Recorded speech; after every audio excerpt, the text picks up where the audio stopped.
Son las 10 de la mañana en punto en Radio Diario Universidad de Chile, en la red de radios que piensan a nivel nacional.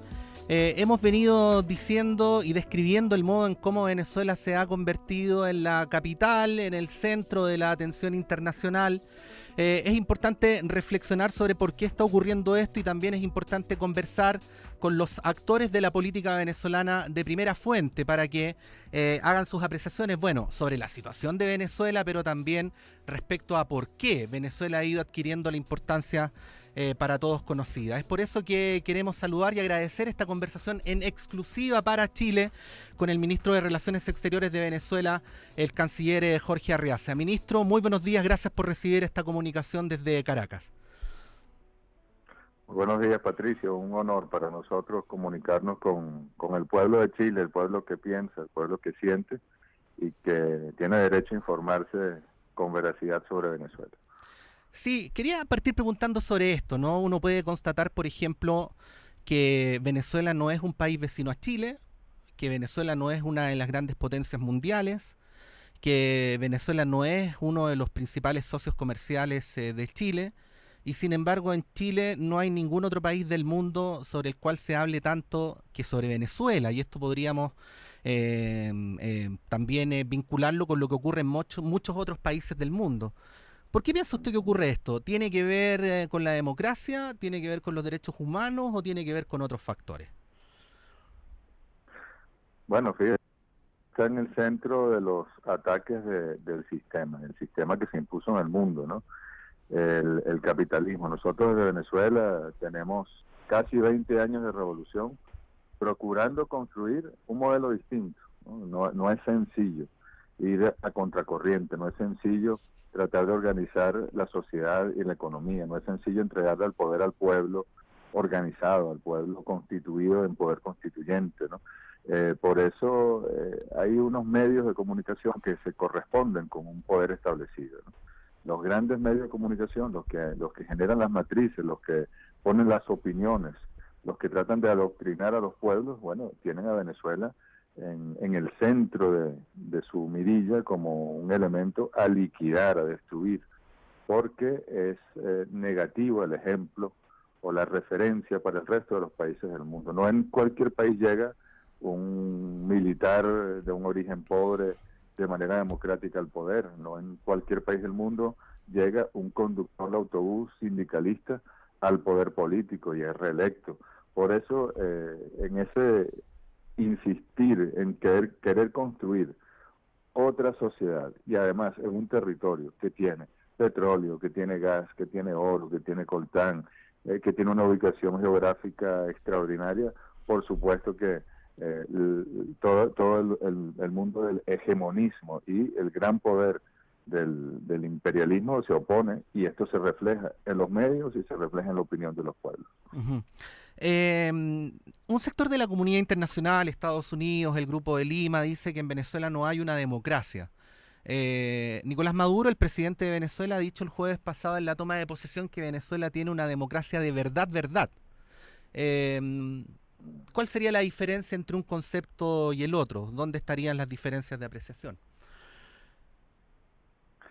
Bueno, porque es que ¿cómo se mide la democracia? A partir de los gobiernos, de los empresarios, a partir del presidente Trump. ¿Cómo se llega a presidente de Estados Unidos?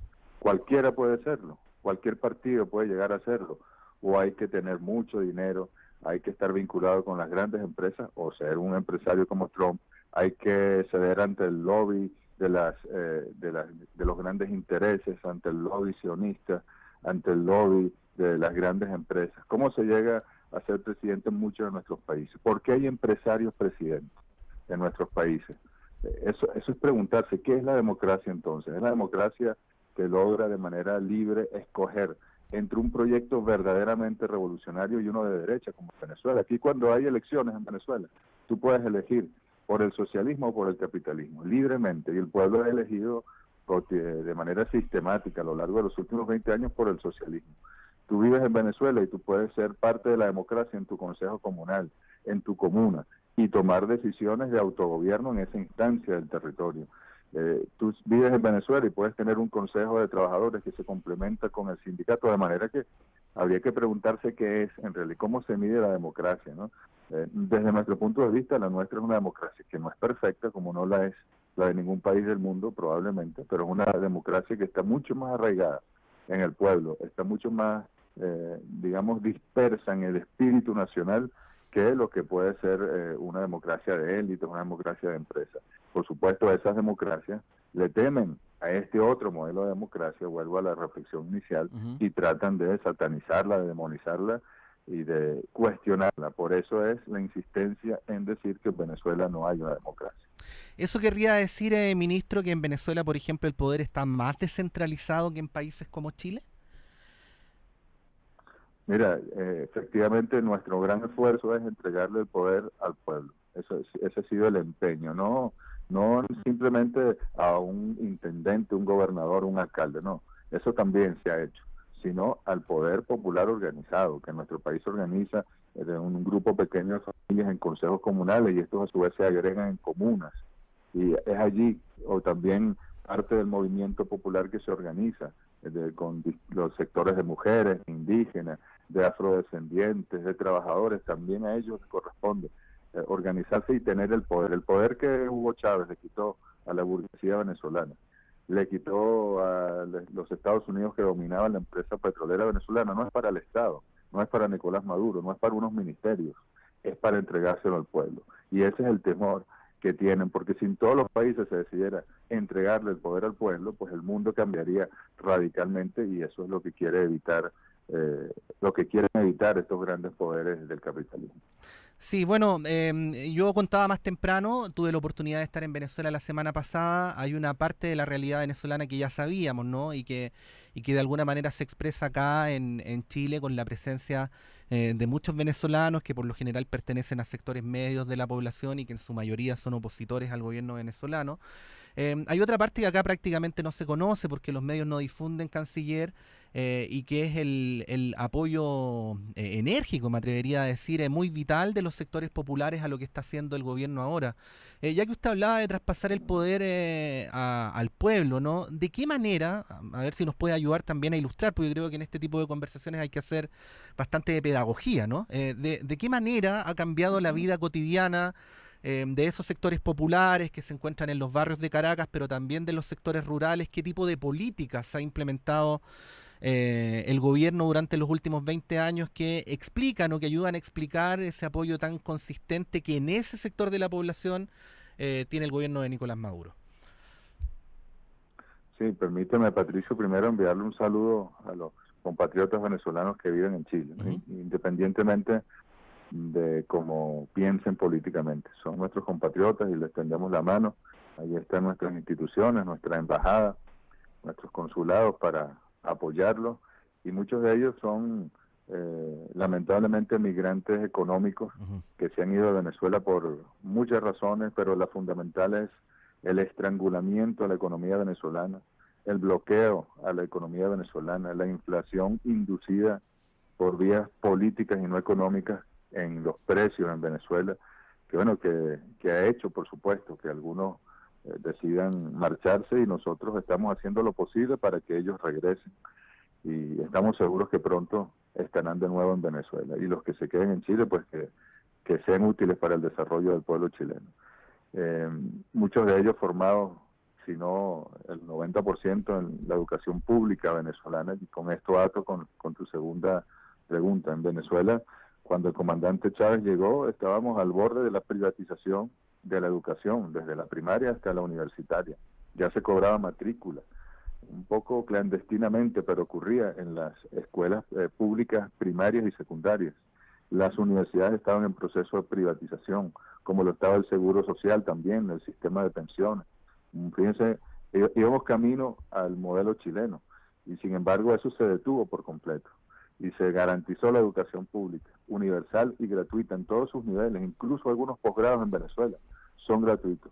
Es decir, que tú entras en un Simoncito, que es el preescolar, y haces tu escuela en primaria, en el sistema bolivariano, luego tu bachillerato, luego tu universidad, e incluso algunos posgrados son gratuitos o con becas hasta en el exterior para venezolanos cubiertos por el Estado. Pero así como es la educación, también lo logramos con otros derechos sociales. Que lo importante es garantizar, Patricio, los derechos sociales. El derecho a que mi hijo se pueda formar y educar y surgir, pero a que el hijo tuyo también y el hijo de la señora vecina también y del otro compañero también, porque él será el médico de mi hijo será el ingeniero de tu hija, mi sobrino será el albañil de su vecino, y así, la formación, la educación. Asimismo con la salud. En Venezuela, ir a un médico para cualquier diagnóstico leve, el que fuera, una fiebre, era una odisea. En cambio, hoy tenemos médicos en los barrios, en los caseríos, en los poblados más alejados, a la vuelta de la esquina. Los médicos viven en la comunidad. Esos médicos que al principio fueron cubanos todos, nosotros estamos muy agradecidos con Cuba, con la Revolución Cubana, por el ejemplo que nos dieron, porque se atrevieron a meterse donde estaban los pobres, y lo hicieron sin ningún tipo de discriminación, sino con amor, y formamos con ellos a miles y miles de médicos venezolanos que hoy conviven y viven con su comunidad. Y si tú tienes una padencia, si sufres de alguna enfermedad, tú caminas unos metros, tocas una puerta, o llamas a tu médico y él viene a tu casa, en los lugares más recónditos de la geografía nacional. Y así como con la salud, con la vivienda. En Venezuela hemos entregado en los últimos años 2.500.000 viviendas, pero son viviendas de 3 habitaciones, 2 baños, apartamentos, casas, dependiendo incluso, a veces son con arquitectura indígena, con arquitectura según la geografía. Eso gratuito, sin porque, tener bueno, que... la situación...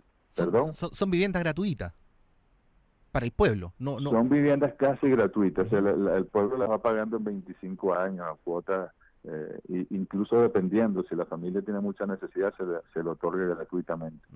Es un derecho, el derecho a la vivienda, el derecho a la salud, es la democratización de los derechos, el derecho al capital. Aquí en Venezuela los créditos de la banca estaban absolutamente secuestrados. Hemos democratizado el capital con la dificultad que ha habido en la economía, y quizá no hayamos sido perfectos. En la democratización de la tierra, la democratización del mar para la pesca. Es decir, el socialismo bolivariano, como lo interpretó el comandante Chávez y como lo ha seguido profundizando el presidente Nicolás Maduro, es la democratización de los accesos, la democratización de la vida. Es todo lo contrario, pues, a una dictadura, lo que estamos haciendo en Venezuela. Y de eso se trata. Pues por eso es que, a pesar de todo el problema económico, que no lo negamos, que es real, y que el presidente Maduro tiene un programa de recuperación, crecimiento y prosperidad de la economía, que estamos tratando de luchar contra las variables exógenas y endógenas que producen las perturbaciones económicas. A pesar de todo ello, tenemos una inmensa base popular, porque esos venezolanos saben que hoy tienen derechos que les fueron negados en el pasado y que les serían negados en el futuro si la revolución se fuese del poder. Estamos conversando a esta hora de la mañana con el canciller venezolano Jorge Arreaza. Ministro, bueno, como contaba, tuve la oportunidad de estar la semana pasada en Venezuela. Quiero contribuir también con mi mirada, poder tener una apreciación lo más precisa posible sobre lo que ocurre allá.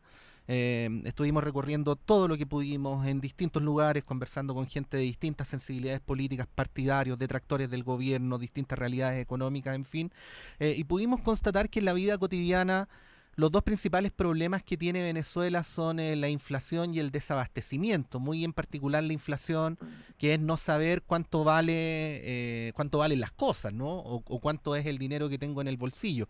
El desabastecimiento es más selectivo, y también puedo dar cuenta de que no hay problemas de libertad de expresión. La oposición se expresa libremente en los medios de comunicación, los diarios de oposición circulan sin problemas. Recordemos que en este país no hay diarios de oposición, hay una diferencia ahí sustantiva en relación a lo que ocurre allá, para hacer contraste sobre la base de poder tener apreciaciones precisas. Pero quería quedarme en el tema del desabastecimiento y de la inflación, que son problemas reales que hoy día está viviendo el pueblo venezolano, ministro. Ustedes han planteado que más que a errores en la conducción macroeconómica del gobierno, estos dos problemas se deben a fenómenos inducidos desde el exterior. Quería pedirle que explicara cómo es que se ha producido entonces ese fenómeno, porque incluso ustedes han planteado que estos son dos factores que ya se han repetido en otros momentos de la historia de la humanidad, como por ejemplo en el Chile de la Unidad Popular. Sí, creo que Chile, precisamente en su memoria histórica reciente, tiene mucho de los antecedentes de lo que ha ocurrido en Venezuela. Sin embargo, con la pregunta anterior se me olvidó algo que es importante para los chilenos. por más problemas que haya en Venezuela, aquí si los hombres cumplen 60 años y las mujeres 55, les corresponde su pensión, que es equivalente a un salario mínimo, que es un salario que además en épocas de inflación se aumenta 2, 3, 4 veces al año, y que es obligatorio por constitución que cada persona tenga derecho a su pensión, y que hoy tenemos una cobertura prácticamente del 100%, y entre otros valores. Ahora, sobre la economía, el desabastecimiento, Patricia, yo no sé si tú estuviste o pudiste conversar con compañeros que visitaran Venezuela en 2016-17. Ahí tuvimos real problema de desabastecimiento.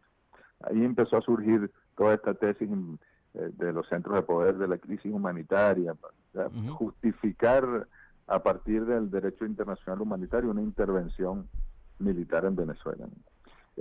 El precio del petróleo bajó abruptamente y comenzó o se profundizó un ataque a la economía venezolana que es brutal. Mire, te pongo un ejemplo de la semana pasada. El tipo de cambio. En cualquier país el tipo de cambio lo fija hasta un punto el mercado, pero generalmente son los bancos centrales, los bancos de la República, los ministerios de finanzas, dependiendo de algunos países de Asia, que pueden fijar el tipo de cambio basándose en algunas variables macroeconómicas. En el caso venezolano, el tipo de cambio lo imponen desde instrumentos virtuales, desde páginas web que están en Miami, están en Estados Unidos, y que no responden a ninguna lógica económica. Te pongo un ejemplo. El miércoles, antes de la toma de posesión del presidente Maduro, la relación Bolívar-dólar estaba en 1.200, algo así. El viernes, después de la toma de posesión del presidente Maduro, está en 2.000 y tanto. Es decir, en un día se multiplicó por 100. Es decir, es lo absurdo de lo absurdo. Lo lamentable y lo triste es que eso ocurre. Nuestra estructura económica sigue siendo capitalista. El socialismo es un proceso de construcción que puede tomar décadas, ¿no? Nuestra estructura todavía es hegemónicamente capitalista, y nuestro comercio también. Y esa relación Bolívar-dólar o Bolívar-euro se refleja inmediatamente en el precio, se indexa. Y esa es la gran tragedia en este momento de la economía venezolana, la hiperinflación. Y por eso es que el presidente Maduro ha dicho que él se va a dedicar casi que fundamentalmente a combatir la hiperinflación, a pesar de que es inducida, a pesar de que tiene una gran carga exógena.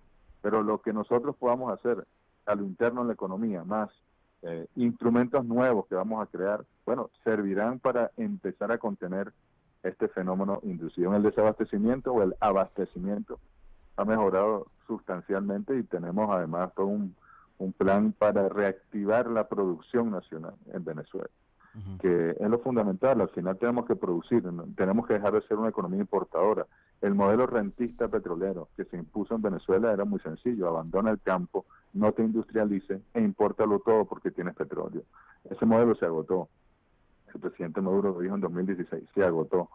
Y a pesar de todos los ataques, de los bloqueos, mira, Patricio, a mí me cuesta que el salario el sueldo pues de los diplomáticos en Santiago lleguen.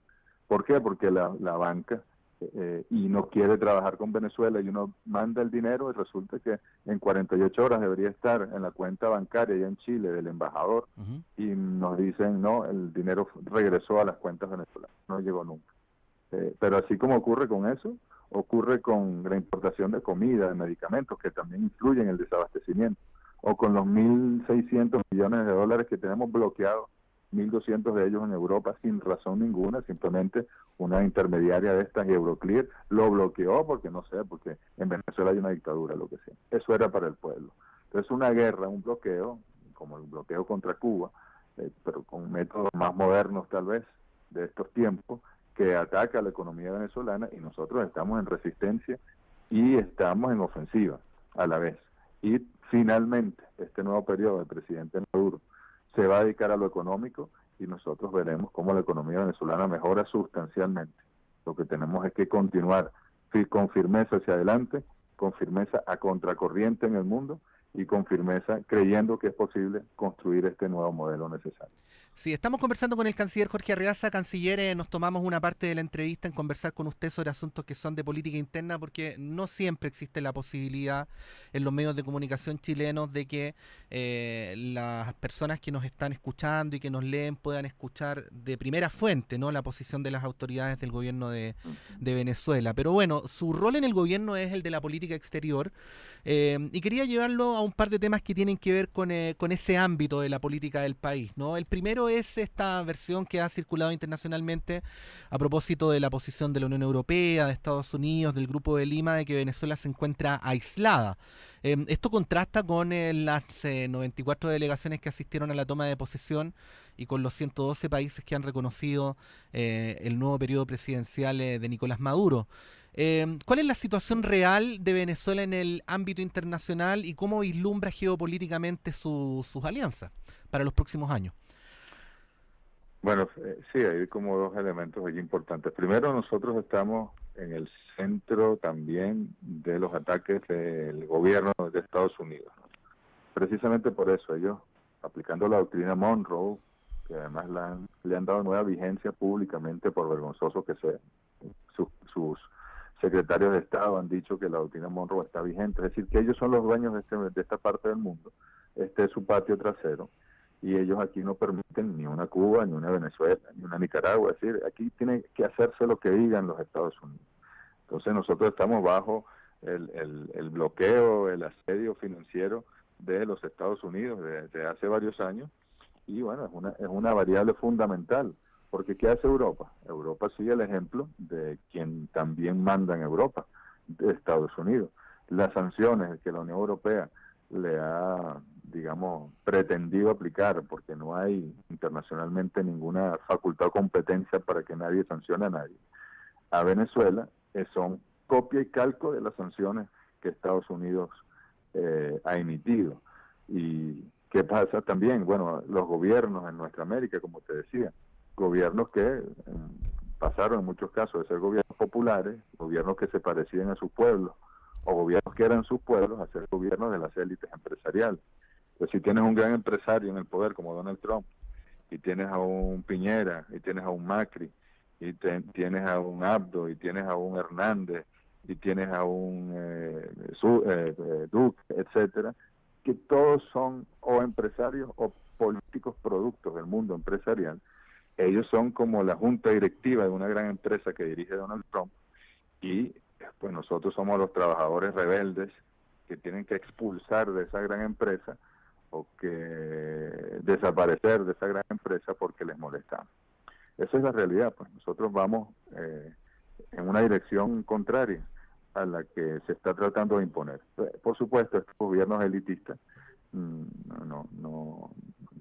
quieren que Venezuela y su revolución existan, pero eso no quiere decir que no haya gobiernos progresistas en América Latina, en el Caribe, los gobiernos del ALBA, gobiernos africanos, los gobiernos árabes, que China, que Rusia, que Turquía, que India no tengan una extraordinaria relación con la revolución bolivariana, y que sobre todo los pueblos del mundo, y debo decirlo de nuestra América, incluyendo el pueblo chileno, el argentino, el peruano, el pueblo de cualquiera, el pueblo de Estados Unidos, que entiende, el pueblo que piensa, no el pueblo que se deja adoctrinar por los medios de comunicación, apoya o respeta a la revolución bolivariana. Eso es una realidad también.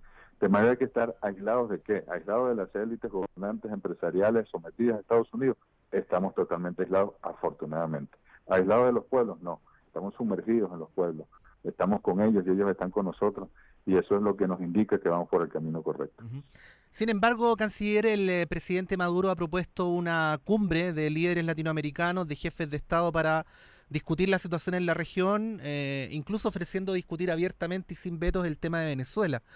¿Cuál es el sentido, cuál es la orientación de esa propuesta, que además se ha hecho públicamente, en relación al diagnóstico que usted acaba de hacer? Bueno, fíjese, el presidente Maduro hizo esa propuesta en el año 2016, 2017 ya. Recuerden que nosotros en nuestra América Latina y Caribeña tuvimos la facultad de tener una primera década de este siglo, que fue una década donde pudimos avanzar en la independencia de nuestra región. Y se construyeron mecanismos de verdad fundamentales, como la UNASUR en América del Sur, como el ALBA, pero el más importante de todos, que es el que rescata el proyecto bolivariano, realmente es la CELAC, nuestra comunidad de estados latinoamericanos y caribeños, que desde México hasta la Patagonia chilena y argentina, pasando por el Caribe, nos agrupa sin la perturbación de los Estados Unidos, como ocurre en la OEA. De manera que ahí podíamos y podemos tomar decisiones propias. En aquella década se hizo con mucho respeto, por cierto, porque si bien la mayoría de los gobiernos, tanto en la UNASUR como en la CELAC, y los más poderosos eran gobiernos progresistas, gobiernos de izquierda, gobiernos revolucionarios, cada uno con su matiz y sus diferencias, pero digamos, había una afinidad mínima entre ellos. Siempre se fue muy respetuoso de un Álvaro Uribe, de un Piñera, de un Calderón, de los presidentes que ha habido conservadores en otras partes de nuestro continente. No así ahora. Ahora estos gobiernos conservadores, empresariales, de derecha, como queramos llamarlo, se han agrupado, se han cartelizado contra Venezuela, pero lo hacen también en la OEA contra Nicaragua, y lo harán en cualquier momento contra otros países del ALBA y de la región, porque es la intolerancia política la que se ha impuesto. No es la tolerancia, sino la intolerancia política. Y por eso el presidente, queriendo rescatar la tolerancia que hubo en esos primeros años, porque a pesar de las diferencias que haya, y nosotros no nos inmiscuimos, nosotros podemos tener una percepción personal de si en Chile hay o no democracia, o si en Colombia hay o no democracia, o si el presidente de Honduras es elegido o no es elegido como un fraude, y etcétera. Pero eso nosotros no implica que vamos a ir gritando por el mundo que hay dictaduras y que no son democráticos. Por eso es en estos foros que tenemos que sentarnos con nuestras coincidencias y nuestras diferencias. Y allí el presidente Maduro ha dicho, yo hablo la verdad de Venezuela y estoy en disposición de hablar sobre cualquier tema sobre mi país, y sobre cualquier tema sobre la región, y sobre cualquier tema sobre el mundo. Ahí lo que me pregunten, yo estaré allí para responder. Ahora, los gobiernos le han huido. De hecho, desde que el presidente Maduro hizo esta propuesta, la UNASUR prácticamente la están destruyendo, y la CELAC la han metido en un congelador, porque no quieren que se convoquen las cumbres, no quieren que se avance, porque saben que si se da esa discusión con franqueza, mirándose a los ojos, con respeto, saben que no hay una sola verdad, sino que hay varias verdades, y que Venezuela también tiene su verdad, y Nicaragua, y Cuba, y Bolivia, y los países del Caribe, de manera que allí las cosas serían distintas. Ahora nosotros la volvemos a poner sobre la mesa.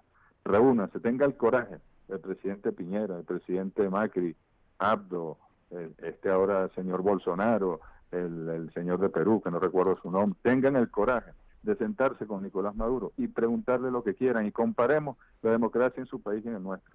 Comparemos los derechos sociales en su país y en el nuestro. Comparemos lo que haya que comparar en cualquier ámbito y veamos en dónde estamos acertando, en dónde no estamos acertando y cuáles son las realidades. Uh-huh.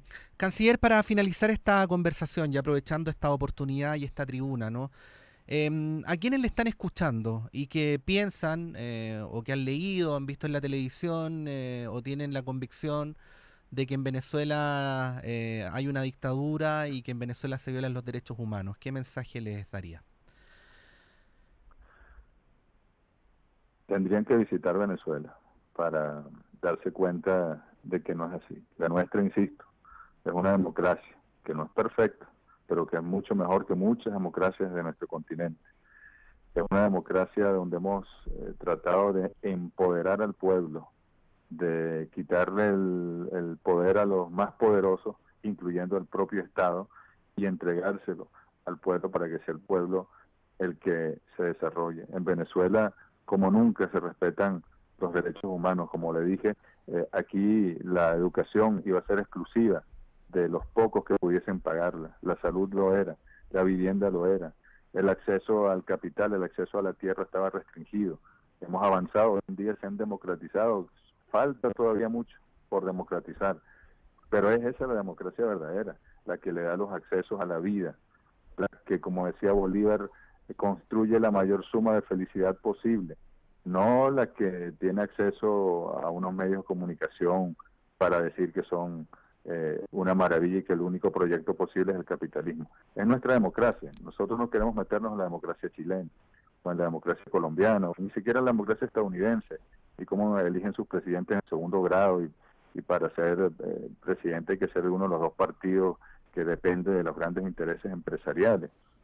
Para nosotros eso no es democracia, pero ese es el problema de los estadounidenses. Para nosotros nuestro problema es Venezuela, nuestro problema es nuestra América. Nuestro problema es poder construir un mundo de igualdad, un mundo de justicia, a pesar del sistema capitalista. Por eso nuestro llamado a los chilenos que nos escuchan, a que aprendan de alguna manera que los medios de comunicación y las instituciones en Chile no tienen interés ninguno en dar otra lectura sobre Venezuela. No quieren que se sepa lo que se hace bien y correcto en Venezuela. No quieren que se sepa lo que hacemos mejor que en Chile en Venezuela, pero que efectivamente sí ocurren esas cosas y que nosotros trataremos de seguir transmitiendo nuestra versión.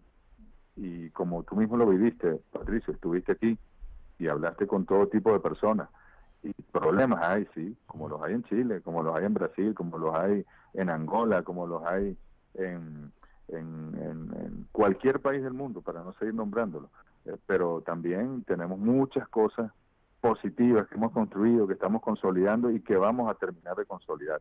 Y eso es lo importante, creer en el futuro, creer en que es posible. Y ojalá que en América Latina y caribeña, en los pueblos, pero sobre todo en los gobiernos, haya una reflexión y que volvamos a la tolerancia política y que aprendamos a respetarnos y que no tratemos de aislar a nadie, ni porque además van a fracasar, como fracasaron con Cuba, que no hicieron más que consolidarla en el fondo, fracasarán con Venezuela. Y eso es un mensaje importante que tenemos que tener presente. Y un saludo desde el corazón al pueblo chileno, al pueblo mapuche especialmente, nuestro conocimiento a sus luchas, a su resistencia, a la juventud chilena, a la juventud que le cuesta ingresar en una universidad, a los adultos mayores que les cuesta tener su pensión, a todos, a toda Chile, a su clase también profesional, académica, formada, universitaria. Aquí está nuestra verdad y estamos nosotros a disposición, Patricio, de Radio Universidad de Chile y de cualquier medio de comunicación realmente, para poder ofrecer nuestras ideas, para poder transmitir el mensaje del gobierno bolivariano de Venezuela y para poder dar luces de la otra Venezuela que existe a pesar de los medios de comunicación. Sí, hemos tenido la oportunidad de tener esta entrevista en exclusiva, pero más que en el mérito propio que esto suponga, estamos ciertos de que esta entrevista puede ayudar a tener una mirada más completa y más informada sobre lo que ocurre en Venezuela. Hemos conversado con el canciller Jorge Arreaza. Ministro, sabemos que su agenda es intensísima, así es que les queremos agradecer especialmente por haberle dedicado este espacio, no a nosotros, que no es lo realmente importante, sino a la opinión pública chilena. Gracias a ustedes, y aquí estamos, vamos saliendo ahorita, que el presidente Maduro va a la Asamblea Nacional Constituyente a dar su mensaje anual y a presentar el programa, el Plan de la Patria para el próximo sexenio, donde están todos esos derechos sociales garantizados y donde podremos seguir construyendo este otro modelo, nuestro socialismo. Muchas gracias, Patricio.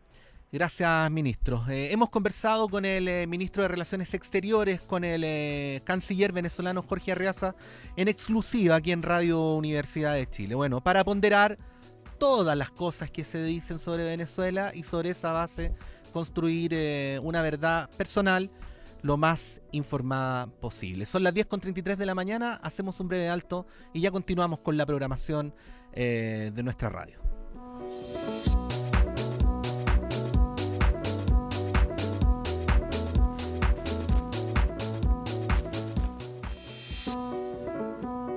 El Departamento de Prensa de Radio Universidad de Chile presentó primera edición de Radioanálisis. Lo más relevante de cada jornada informativa, con noticias, comentarios y entrevistas. Una transmisión en línea con las radios que piensan. UFRO, Universidad de la Frontera de Temuco, Radio Universidad de los Lagos de Osorno, Radio Talcahuano de Talcahuano, Don Matías de Lota, Vanguardia de Cañete, Radio Más FM de Calbuco, Maullín, Región de los Lagos, Radio Sol del Sur de Coyhaique para toda la región de Aysén, Radio Arcoíris 93.3 FM Coyhaique, Diario Electrónico TV Canal 5.cl en la región de los Ríos y región de los Lagos, Inmensidad de Curicó, Diario Electrónico del Sur.cl, Crónicas del Sur.cl región de los Lagos, El Periódico.cl de Temuco y la Araucanía, Radio Manos Unidas de Casablanca y su diario electrónico casablancahoy.cl, Radio Máxima de Antofagasta, Radio Atlanta FM de Antofagasta, Radio Taltal 103.7 FM, canal de televisión R2 TV de las comunas de Mejillones y Taltal, Radio Placeres de Valparaíso y las radios de Chiloé, Ancud de Ancud, Imagen de Castro, Coloane de Kemchi, Lemuy de Puqueldón, Horizonte de Queilén, Dalca de Dalcahue y Radio Universidad de Chile y el diario electrónico radio.uchile.cl. Producción Tania González. Edición Diana Porras. Dirección General Patricio López.